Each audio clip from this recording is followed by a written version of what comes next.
In this morning's Health Watch, Steve Jobs' long battle with cancer and the complications that often come with that diagnosis. He revealed in 2004 he had a rare form of pancreatic cancer and took 3 medical leaves before resigning as Apple's CEO 6 weeks ago. But Jobs said very little in public about his illness. Medical correspondent Dr. Jennifer Ashton is here with more for us this morning. Doc, good to see you this morning. Good morning, you guys. Now, we believe Steve Jobs was suffering from pancreatic cancer, Right. but a very rare form, neuroendocrine, is that right? Neuroendocrine form. Neuroendocrine pancreatic cancer. So what is the difference between something like that and the pancreatic cancer that we Basically, know of? just on a microscopic level, Chris, this is the types of cells in the pancreas that then become cancerous. Now, when we hear about the typical or more common form of pancreatic cancer, it just originates in different types of cells.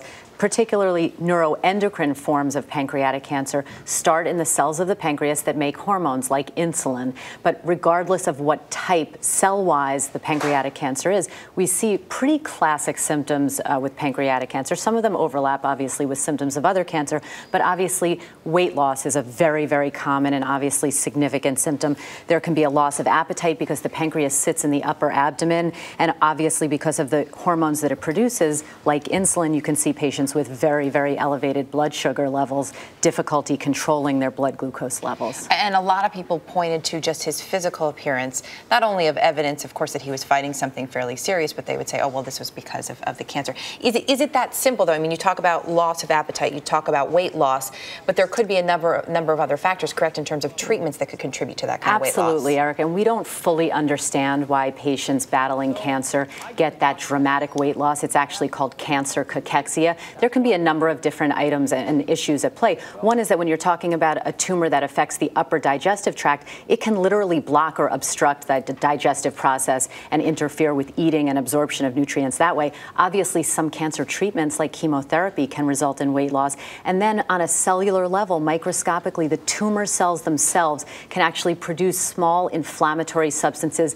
that somehow result in a massive weight loss. This has nothing to do with nutrition, really, and eating enough. This is just the cancer process at work. So where are we now medically in the fight against this form of cancer? Well, two big advances really in pancreatic cancer. One of them had to do with 2 new drugs to fight neuroendocrine tumors of the pancreas that were approved last year. And then also last year, we brought you a story here about a vaccine for pancreatic cancer.